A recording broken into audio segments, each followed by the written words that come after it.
저요? 영화 감독 한번 해보고 싶어요. 정독인 것 같습니다. 선배가 편합니다. 저 따뜻한 아메리카노를. 작가요? 좋아하는 사람이 많아서 가만있어봐. 박완서 선생님을 좋아하는 것 같습니다. 안녕하세요, 권석철입니다.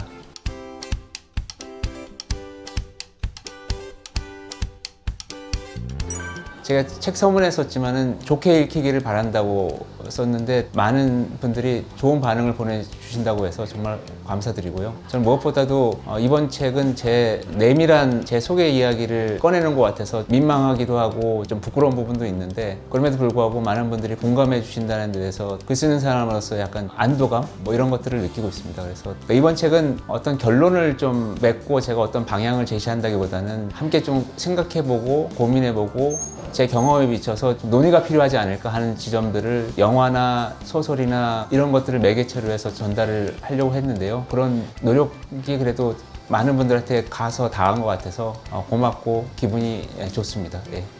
그러니까 신문 기자로서 제가 썼던 글들이 분량으로 보면 2,000자 정도였거든요. 그러니까 200자 원고지 10매, 지금 쓴 글은 5,000자, 6,000자 정도, 2배 넘는 호흡의 글들을 쓰는 것이라서, 그러니까 그런 부분들이 뭔가 하나 선을 좀 넘어서는 그런 일들이었던 것 같아요. 그런 과정에서 어떤 호흡을 만들어내고 흐름을 만들어내서 긴장감을 좀 더 가져간다랄까? 그런 것들이 참 쉽지 않은 작업이었고, 그래도 사람들이 보시면서 내일처럼 느낀다랄까? 그런 지점들을 어떻게 보다 좀 선명하게 좀 드러낼 수 있을까, 그런 것들이 좀 고민이었던 것 같고 그랬습니다. 이 표지를 사실은 제 가까운 분들한테 보여줬거든요. 제 이미지랑 좀 비슷하다는 얘기를 많이 하셨어요. 그래서 제 이미지가 그런가라는 생각을 했었고, 나름의 욕심으로는 좀 젊은 분들이 좀 많이 보셨으면 좋겠다는 생각 때문에 그럼 너무 좀 약간 무겁지 않을까, 그런 부분에서는 다른 표지들도 좀 고민해 봐야 되지 않나라는 생각을 했었는데, 결국에는 편집자 그다음에 그 출판사 대표께서 제가 갖는 어떤 이미지나 느낌을 갖는 표지가 오래 간다라는 말씀하셨고, 제가 볼 때도 그런 부분은 도저히 부인할 수가 없는 것 같아서요. 동의를 하게 됐죠. 제 주위에서도 표지 인상적인 거 좋다는 분들이 그래요? 네. 다행이네요. 처음부터 생각했던 건 아니고요. 제가 절반 정도 잡지에 실었던 걸 채널 예스에 썼던 영화글 이런 것들을 이제 보시고 출판사에서 사람에 대한 예의라는 제목이 떠오른다고 하셔서 이제 그걸 다 쓴 다음에 이제 그렇게 결정이 된 거거든요. 처음부터 이런 주제를 갖고 제가 썼다기보다는 글의 결들을 이제 보고 압축이 돼 나갔던 것 같아요. 제 개인적인 어떤 원칙을 책에도 썼지만은 가장 중요한 건 단순한 원칙이어야 될 것 같아요. 그런 부분에서 제 원칙은 아무튼 어떤 상황에서 나를 잃지 말자. 나를 잃으면은 모든 걸 잃을 수가 있다라는 생각을 하고 있습니다. 저의 작은 양심을 잃는 순간 모든 걸 다 잃는다는 생각을 하고 있고, 그런 부분에서는 제가 인정하지 못하는 행동을 하거나 삶을 산다는 거는 아닌 것 같고요. 그래서 책에 썼지만 동백꽃 핀 무렵에서 동백이가 얘기하는 것처럼 여기서는 술만 판다, 노 매너의 노 서비스다라는 건 그냥 나를 지킨다는 거잖아요. 어떤 일을 하더라도 나를 지키며 살겠다는 어떤 결연한 의지 같은 거라서, 그 나라는 게 과연 뭐냐 이런 것도 의문이겠지만 자꾸 고민하는 것도 한 사람 한 사람이 하면 좋을 것 같다는 생각을 하고 있습니다.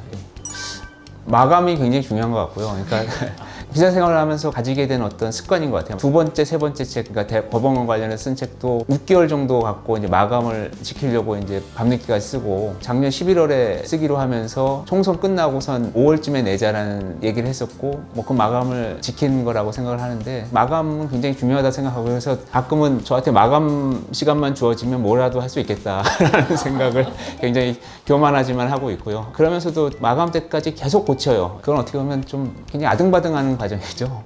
마감 좀 남겨두고 넘긴 다음에는 완전히 잊어버려야 되는데 그게 잘 안 되는 어떤 소심함이랄까? 걱정? 그런 것들이 굉장히 저는 강한 것 같아서, 한편으로 그게 굉장히 싫고 막 힘들고 그렇죠. 그런데도 일단 하고 나오면은 결과물이 나와 있고 다행히 많은 분들이 좋게 읽어주시고 쓴 사람으로서 굉장히 마음이 좋죠.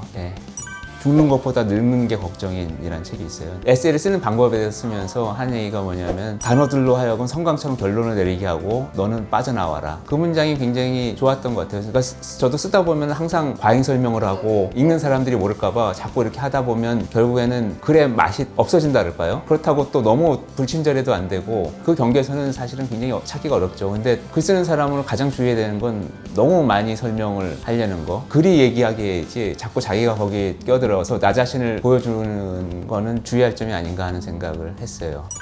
신문에서 방송으로 옮기고 이렇게 다른 영역에서 이제 일을 한다는 건 굉장히 스트레스죠. 매일매일 시험을 받는 느낌이 들죠. 제가 하는 판단에 대해서 100% 옳을까? 60%라도 옳아야 되는데 그런 걸 끝없이 묻게 되고 어떻게 보면 좀 더 겸손해지는 것 같아요. 후배들이나 아니면 방송을 오래 한 사람들에 대해서 제가 후배고 좀 더 배워야 된다고 생각하기 때문에 생각을 많이 존중하려고 하고 잘 모아서 만드는 게 굉장히 중요하다고 저는 생각을 하죠. 그래서 이렇게 저렇게 해라. 과단성 있게 하는 건 방향이나 어떤 취재 대상 뭐 이런 것들은 있을 수 있지만은 어떻게 만드는가에 대해서는 아무튼 전적으로 만드는 사람들의 역량과 의지 그런 것들에 굉장히 의존하는 그런 상황입니다.